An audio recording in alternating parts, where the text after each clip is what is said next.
Good grand day, gems and jewels. I am your host, Corinthia Peoples, and this is Power in My Pivot.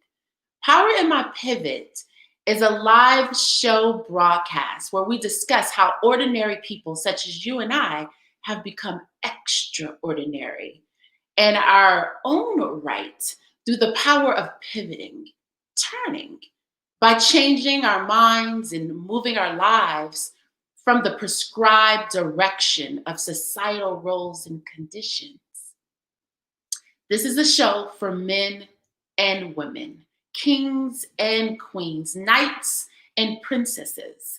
Today, we will have an intimate discussion with a Renaissance woman, Rev Judy-Ann Young, who will share intimate details of her journey of being in non-traditional roles time after time again, and how she discovered setting boundaries was a form of self-love, and love, Love, is universal and necessary and also prolific.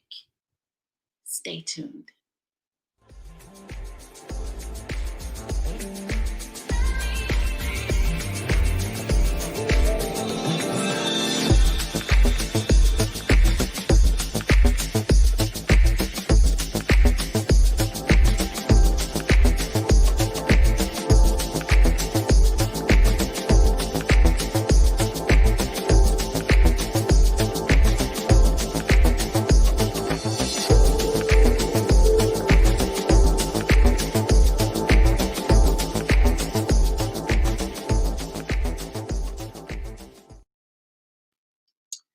Welcome to Power in My Pivot. Power in My Pivot, again, is a discussion and an unfoldment of how, along our journeys, we've had to pivot, whether that's been voluntarily, circumstantially, or out of sheer survival. It's a talk of the soul. It's a soul journey of our evolution of humans. Welcome all to the room. This is an participatory dialogue. So feel free to drop comments in the chat and to stay in there with us through every moment and every second of this live broadcast. Our special guest today is Reverend Judy-Ann. Reverend Judy-Ann is a native Alaskan. She's a retired BP oil employee where she worked on the Trans-Alaska pipelines as a woman in non-traditional role. Miss J has hiked through the rainforests in Ghana, West Africa, and walked on the Great Wall of China, baby. She is a restorative justice facilitator in several California prisons. And she has road hogged across the United States, across 25 United States, states in the United States, on her 2019 Harley Davidson Street Glide motorcycle named King Tut. Honey, Miss J mounts her Harley Davidson motorcycle and rides out just for relaxation. Miss J is a Renaissance woman, amongst many other things. Without further ado, I would like to introduce our guest and our elder, Reverend Judy-Ann Young, who I endearingly refer to as Rev J. Hey, beloveds, this is your girl. Yes. Yes. Nieces and nephews. That's what I call everybody, nieces and nephews. Because you know what? I'm just days away from turning 70. Yes, I will be 70 on the 25th of November. And this is what it looks like when you take care of yourself. Thank you. Hello. Thank you very much. Yes, indeed. How are you, Corinthia? I'm doing good, Rev J. I'm so glad that you joined in. This is a new muscle that I'm working, creating this show. Well, I'm going to help you work it, baby. I, just you being here, you working it. And there's other works for you to do with this show. Trust and believe. Yes. So thank you for being here, Rev J. Thank you for inviting me. It's an honor. Yeah, it's an honor. It is an honor. It is absolutely an honor. Let's not delay. Let's just jump right into this. What do you want me to address today? I do. I got some questions for you, and I know you're going to handle them. You're going to honey wrestle them things up and just eat them up and give us all the gems that we need. So, Rev J, I would like to lead by asking you to share with us, what is your ministry? My ministry has morphed over the years. I became an ordained minister graduated from seminary school in 2012. I became ordained a couple of years later. I've done pulpit. I've been a hospice chaplain. And now I'm a chaplain to some motorcycle organizations. I do a lot of street ministry now, a lot of community ministry. I had this aha epiphany that all of the great teachers did it walking amongst the people. So I do some work in prisons. Before COVID, I was going to several prisons in California. And last year I volunteered here in an inner city elementary school working with fifth graders and doing reading and life skills. And what I realize is, and I had this bright moment where I said, the unattended, neglected fifth grader becomes the imprisoned man. And it's just really interesting to look at what happens when you see a child that does not feel loved and is not being fed properly. So my ministry is out here with people. And I still do some pulpit ministry. I speak once a month, and I have for over 10 years in Lake Havasu, Arizona. So I do pulpit. I do motorcycle chaplain. I do a lot of memorials, a lot of weddings. I work with inner city children, and I work with prisoners. So, you know, Rev J, when I first I met you through Center of Spirituality, and you were a co-minister. Would that be correct to say? I was on staff there. Yes, as a staff minister.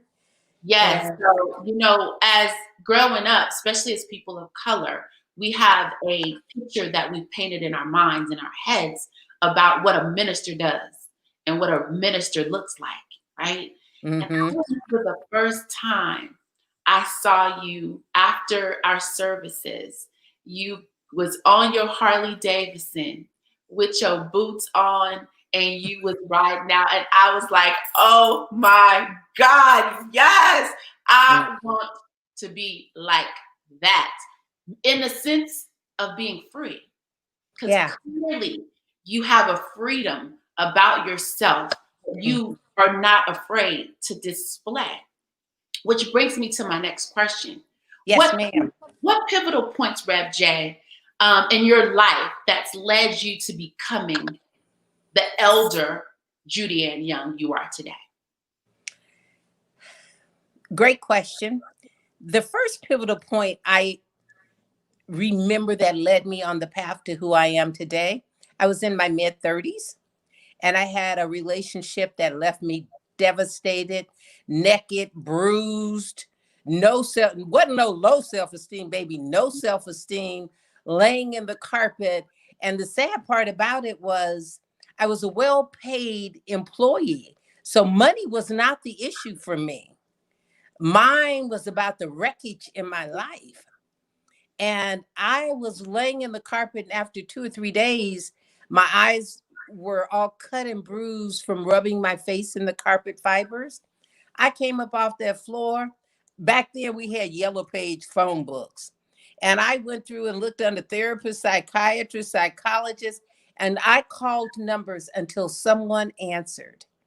And this man answered and said, well, may I help you? And I said, I need to talk to someone.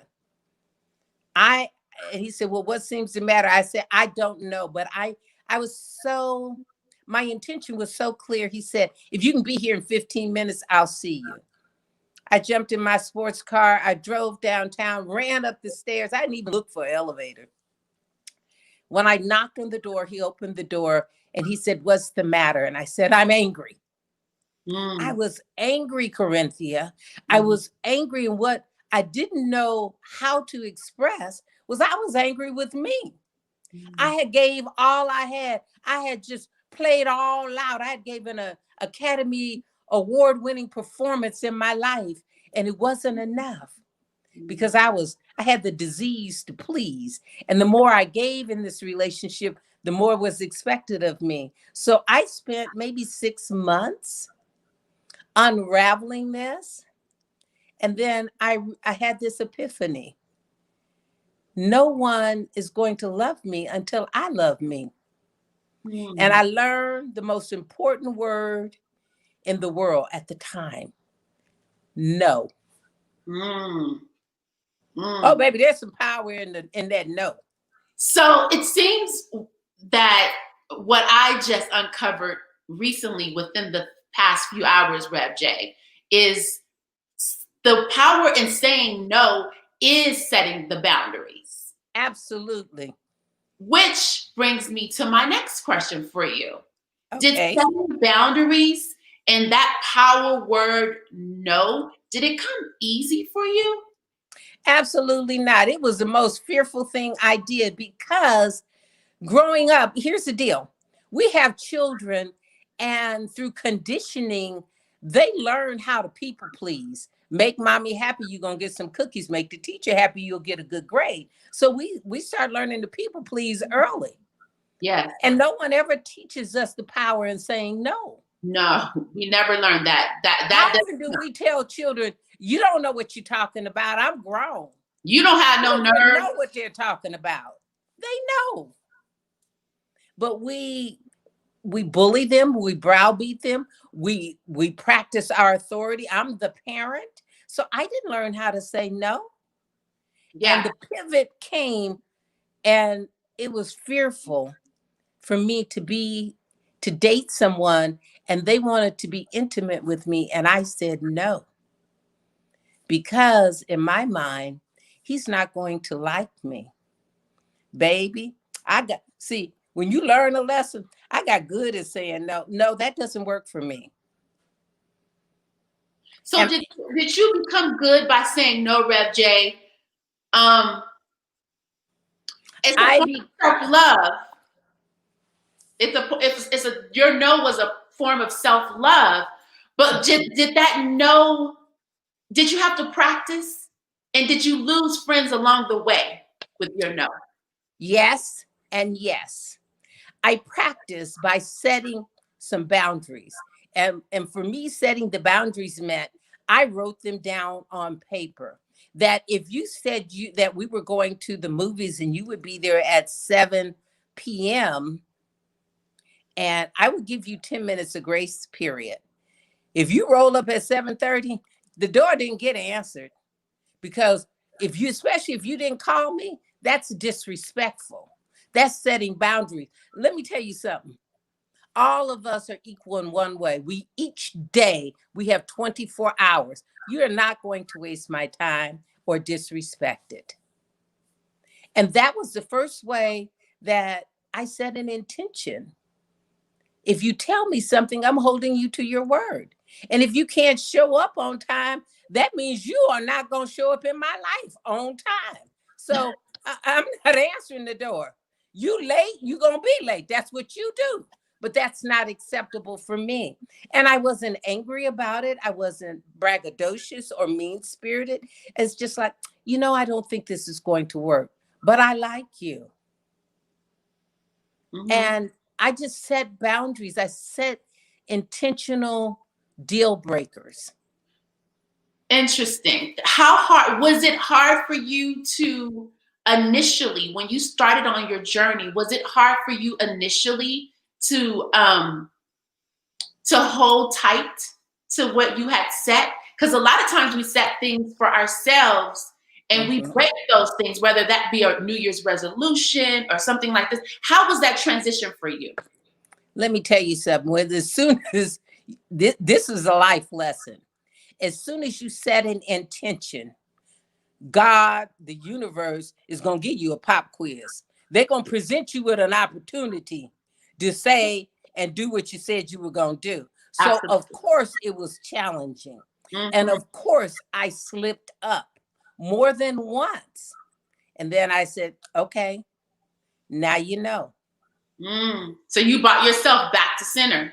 I brought myself back to center. And what it led to were being comfortable with being alone, but not lonely. See, that's powerful. The big fear for a lot of women is we want someone to hold us and to love us and tell us that we're pretty, even if we know that they're lying and we know they got girlfriend down around the corner and we have wife-in-laws. Oh, we got a whole bunch of excuses. You heard that, wife-in-laws? Yeah, you got a wife-in-law down around the corner. And I realized that doesn't work for me. Just because you can't afford me does not mean I need to go on sale. If you want to be in relationship with me, you're going to pay full price. I do that in my relationship with friends.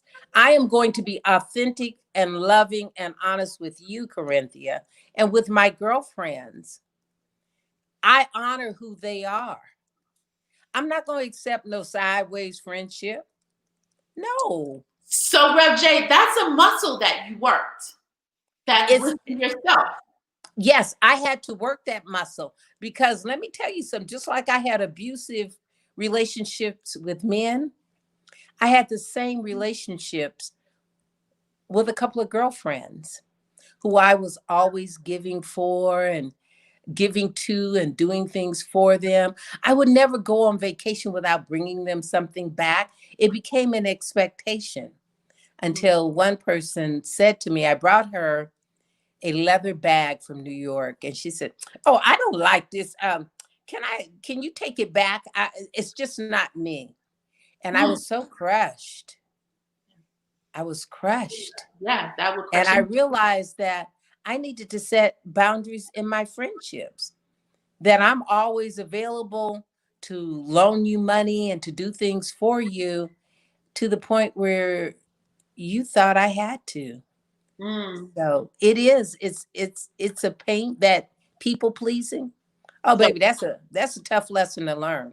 Yeah. So in all relationships, there's this boundary setting. There's an adjustments that have to be made in order to be authentic to yourself, is what you're saying. Absolutely.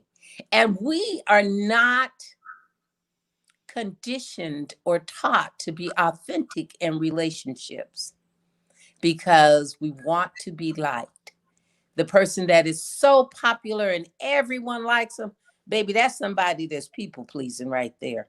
Because you know what? Everybody's not going to like you. And I got real when I realized I'm not everybody's cup of tea. See, and that's the piece. That's the piece right there. But that again, that takes a muscle. And I guess you worked it just by continuously practicing. And that speaks to success and failure. Yes. Yes. We are taught oftentimes, we are taught that failure to be ashamed. And like I tell my grandchildren, you know, children learn well. They want to tell me, grandmother, this is what I did and blah, blah, blah. And I said, tell me where you failed, because that's where your learning is. There you go. Baby, let me tell you something. You got to learn how to fall before you can stand up. That's right. Rev J, you know, I've heard you in, you have a YouTube channel, the Elder Miss J. Elder Wisdom with Miss J. And you drop a lot of gems about your mother. That is so beautiful. What do you wish? You said that we wasn't taught how to say no. What do you wish your mom would have taught you to make your journey a little bit more full? Great question. What I wish my mother had taught me through her own actions was to value myself. My father was an alcoholic and a womanizer, and my mother condoned his behavior. And I learned from watching how she allowed him to act in her life. So whatever she said with her mouth was unraveled with her actions. What I saw, she had a lot of wisdom. She had a lot of wisdom, but she came from an era where, a man's gonna be a man, and that's just what they do. No, no, men and women, we are humans. We have integrity.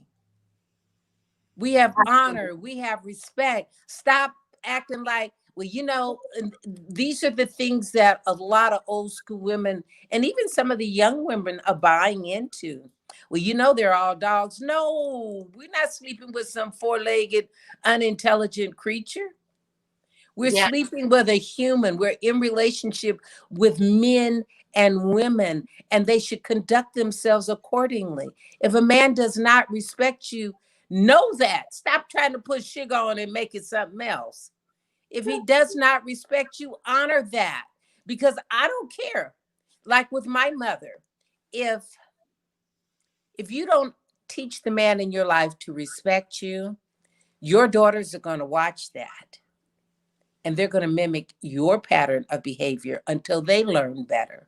Mm-hmm. My mother taught me a lot of wonderful things, but how to say no, I learned on my own through my own pain. Mm-hmm. See, I had people try to crack me open from the outside. All that did was almost kill me.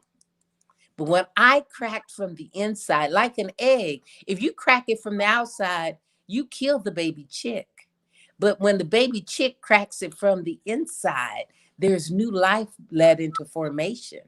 And I started cracking from the inside, and I gave birth to me. And I accepted me and realized I was worthy of love. I can't tell you how many of us don't think we are worthy the way we are. I'm not pretty enough. I'm not smart enough. I am worthy of love. All this deliciousness is Right. worthy of love. Yes. So, you know, science has proven that when we're in the womb, Mhm. certain emotions, we get certain emotions from our mothers, Yes. and we come out with this makeup, if you will, with some of these tendencies and emotions that we've developed in the womb from our Mhm. mothers. For you, what's been a challenge for you emotionally then when you was little girl Judy-Ann until you are who you are today? What fight do you have to still continue to fight with yourself? Ooh, you getting me naked now, honey. My biggest emotional battle was with abandonment. My birth mother, I remember as a little girl, my dad wasn't around. He had gone to Alaska. And I would ask about him, and she told me that he didn't love us and he went away. Well, I had a lot of issues with abandonment. And that also helped me anchor that people pleasing. And throughout my life, a lot of my conversation was I didn't want them to not love me, whoever them was, whether it was a parent or a lover or a friend. Um, so that was something that I fought with for a long time. And even now, it will pop up and I will have the thought, just a fleeting thought about abandonment. And the way I deal with it today is I have a very supportive husband. And out of nowhere, I'll often ask him, Boo, do you love me? And he'll say, more today than yesterday. And one day he asked me, says, Why do you just randomly ask me that? And I said, because sometimes I become afraid. So that's the tender side of me. And then he'll say, yeah, I love you. And I'll go on about my day and I'll go on and do wonderful things. I can do that because when that comes up, I give it a voice. See, we're only as sick as our secrets. Mm. So when we give that demon, that, as they say, that monster under the bed, see, the monster under the bed is really big until you shine a light under there and you realize it's that shoe you've been looking for the last week. Wonder where that shoe went. Oh, that's what that is. It's a monster Yeah. when you see its shadow under the bed. So I shine light on the monsters under my bed. How would you relate? I want to go down Lover's Lane. So, Yes.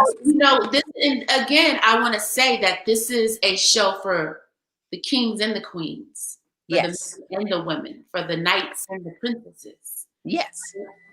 So, love is a thing that we all, as humans, it is Mhm. an innate emotion, Yes. right? So, how would you differentiate love being an emotion and or a necessity? Ooh. How would I rate love being an emotion and or a necessity? Everyone desires to be special to someone. And I will say this, get in relationship with yourself. Do all that you can to be the best you that you can be. And when you enter into a this is for men and women. Yeah. Do not tell that person what you think they want to hear. Tell them who you really are because they're going to find out. See, what breaks up a lot of relationships is we buy a dog and then we get home and we realize, well, this isn't a dog. This is a cat. No, tell people who you are and Yes. be authentic in it. Or But the that's other way, Rev J, you could think you bought a cat and it's really a Rottweiler. right. And what breaks up relationships is we go through this courting stage of telling people what they want to hear, wanting to be intimate with them. And once intimacy gets into the picture, a lot of times integrity and honesty kind of play a background picture. They kind of slip away. You know, I went after the big breakup in my mid 30s. I decided that I would be celibate. And it was for like 18 months, 2 years. It was the best period of my life.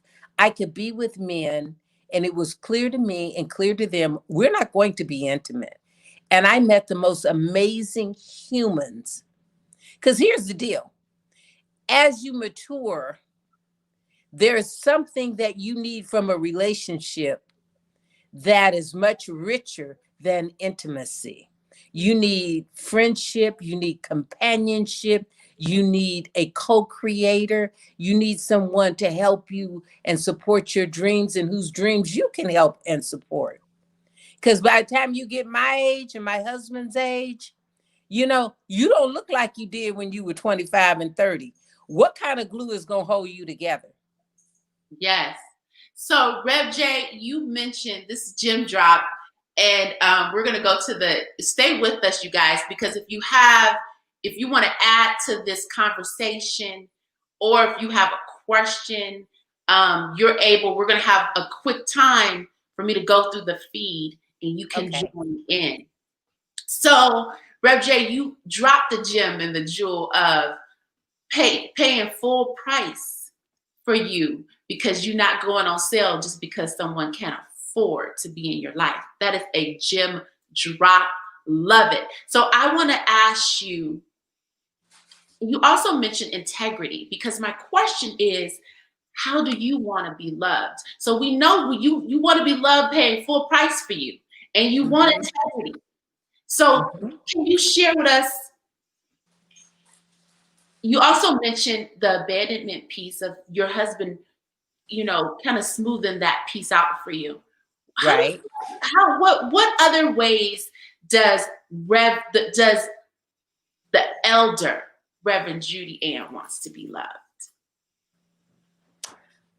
I like to be loved with a tenderness and a quiet authenticity.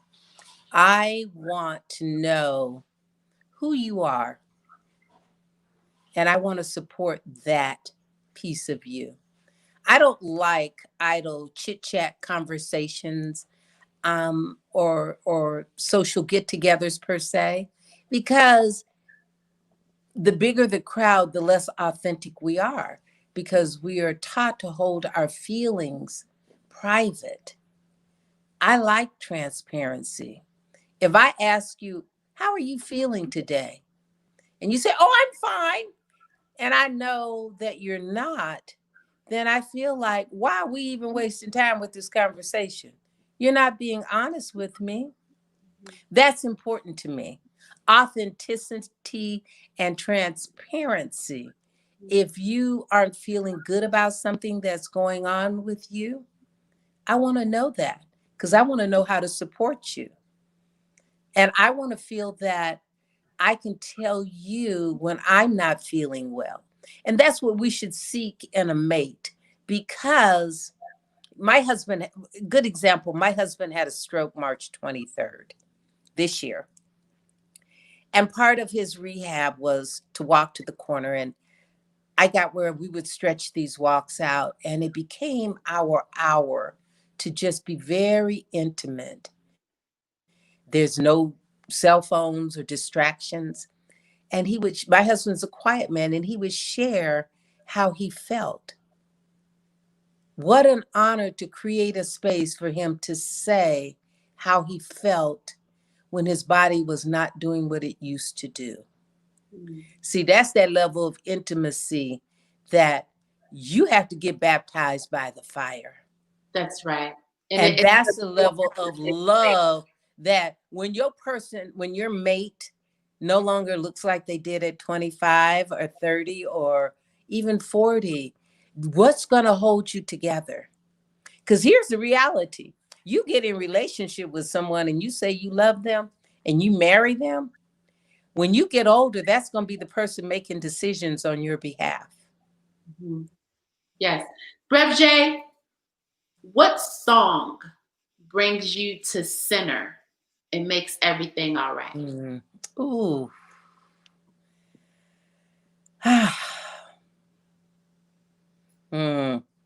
Precious Lord, take my hand. Lead me on, let me stand. That's one of the songs that is an old Negro hymn. Yeah. But here is the thing about those old hymns, and I've learned it as a minister, what music invokes in us, especially those old hymns, and you sing them and you feel the vibration. It's the vibration that brings me to center. Yes. Of the song. So, Rev J, what song puts you in your heart chakra?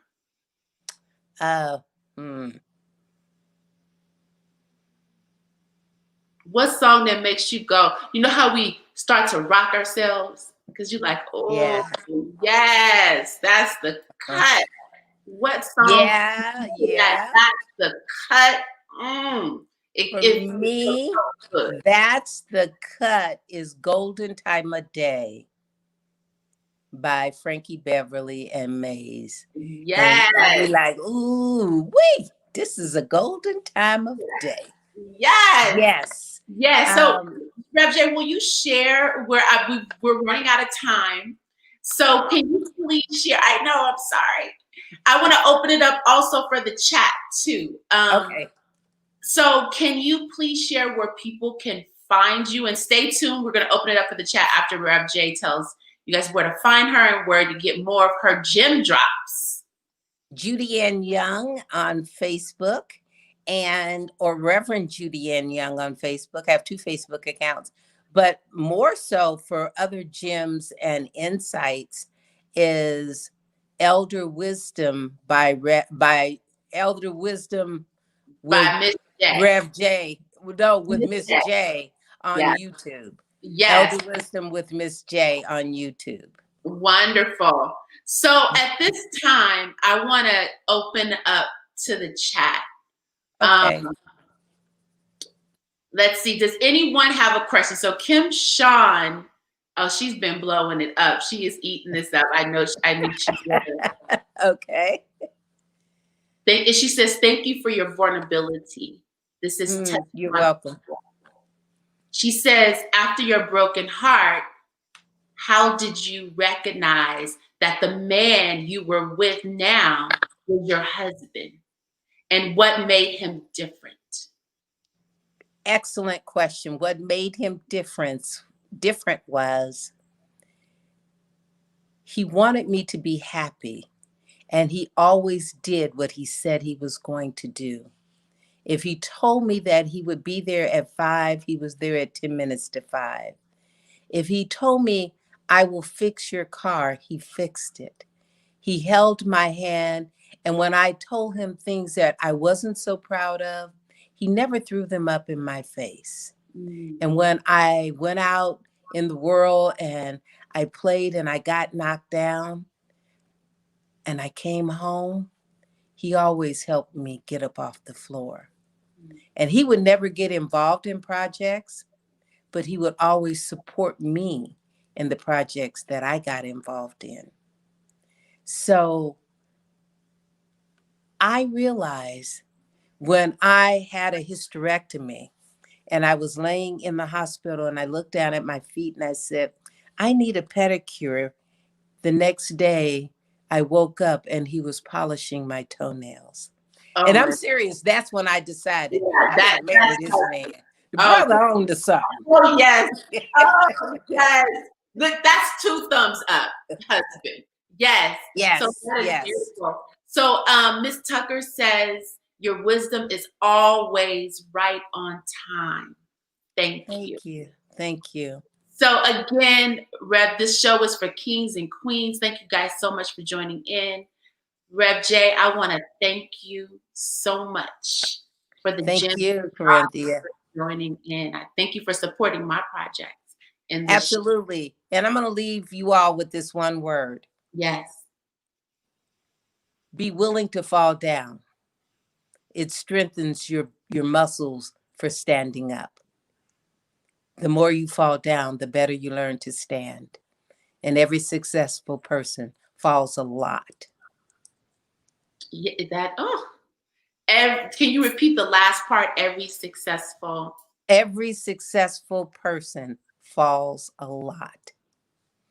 When you learn, we just here, get it done, make it happen, do this. No.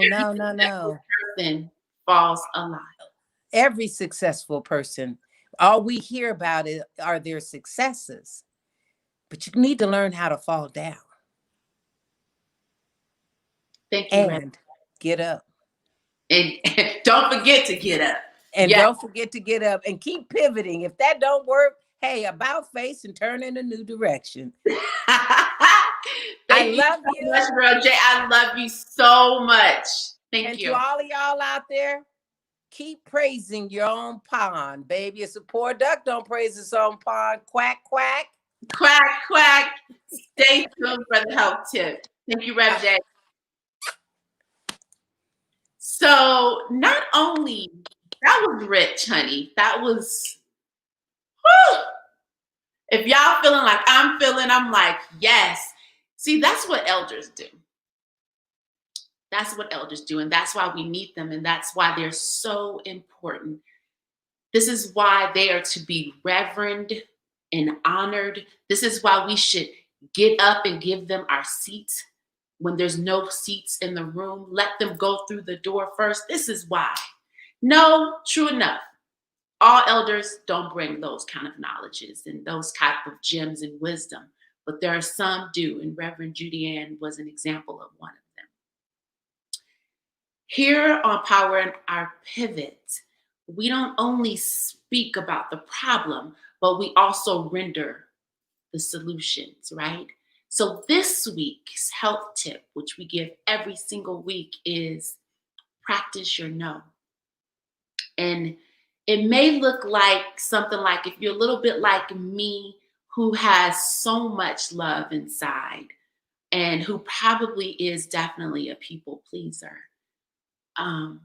it might look something like, no, that's not what I had in mind.